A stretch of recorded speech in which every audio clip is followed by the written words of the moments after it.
Maybe it's not a grenade, huh?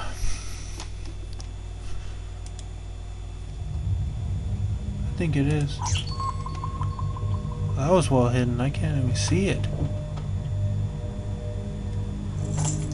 Sorry about that. I had to take that call. Just signed a couple of great new climbers. Clay was something special, though.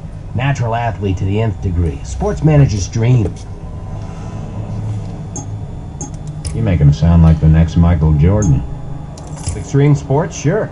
To watch him move, it was damn near balletic. Trust me, we were going places. I was going to bring the sport of urban climbing into the limelight, and Clay was our poster boy. Of course, that made a lot of his contemporaries jealous.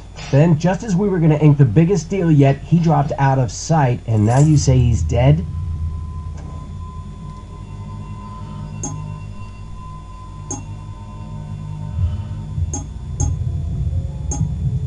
If you want to talk to more of these urban climbers, they usually hit an underground hipster joint called the Club Noir in Soho.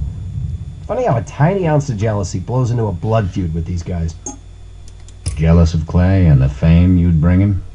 To put it delicately, the Van Lars twins are the dumbest couple of half-wits this side of the Neanderthals. And because no sports management company in their right mind will sign them, they badmouth Clay any chance they get. How do you make money off urban climbing? I got deals brewing with a half-dozen brands. All of them want in when urban climbing hits the front pages of every sporting mag in the country. So in your mind, urban climbing's the next snowboarding or motocross? Let me put it this way. Clay was set to scale famous skyscrapers around the world, unfurling a giant banner once he reached the top. The stunt would undoubtedly be covered in the international press. Imagine the exposure. Now I've got to try to unwind the deals before they sink me.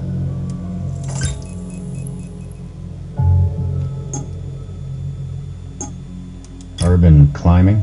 Really? You don't believe that urban climbing is the next big sport? Well, even the mainstream media is catching on. There's a lot of knuckle-headed testosterone mucking up the sport. Yahoos without any presence. Clay had the whole package. Body, voice, intensity. He was going to bring the sport out of the shadows and make it mainstream. Clay had rivals. A lot of guys have been living and breathing the sport for years. Every one of them believe they're the rightful heirs to the urban climbing crown. So yeah, a lot of guys were jealous of Clay.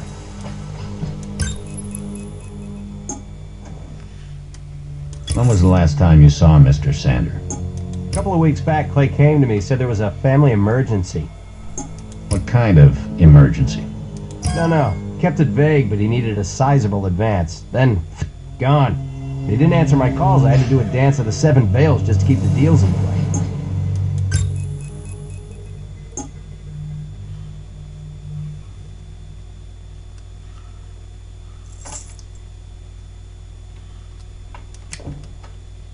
I've never seen that before. Looks pretty worthless.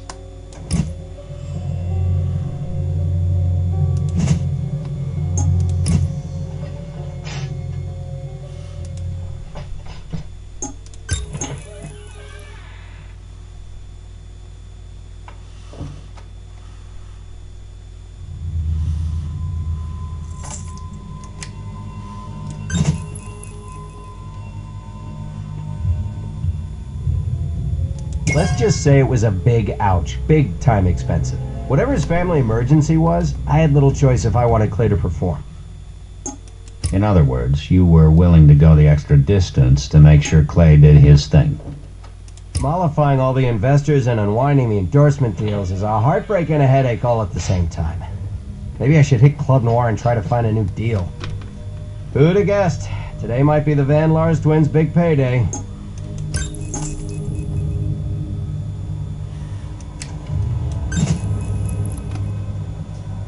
Oh yeah, those things mark you as part of the pack. You get one after you scale your 5th building, proving you've got stones. Or maybe a couple of loose marbles. Ha. Climbers have been wearing them for about a year now. Don't mean to brag, but I had one too. Didn't really go with my suit. Keep your eyes open. You'll probably see him around Club Noir down in Soho.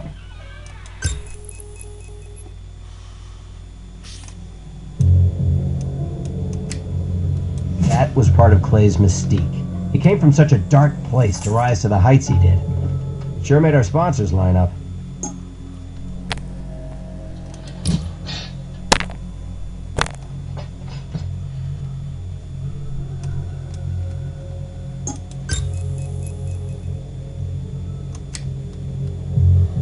Truth is, Clay was a certifiable nut. He was always coming in talking about dreams and visions and all that crap. My job was to keep him focused on what made us money.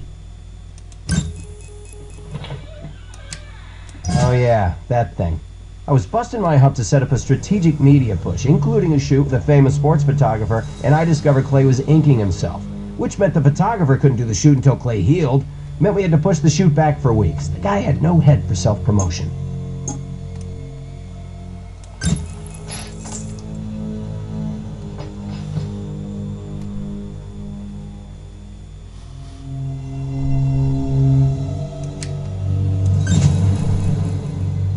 Gravity is a cruel master.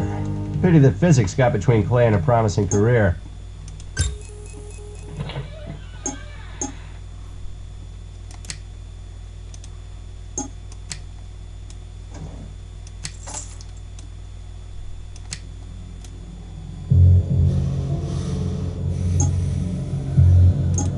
Unless there's something else? I've got some calls to return. No, that should be it. He seems more concerned with Clay's income than Clay's life. He's a manager. What do you expect? Let's try to catch up with these Van Lars twins. Maybe they can shed some light on this for us.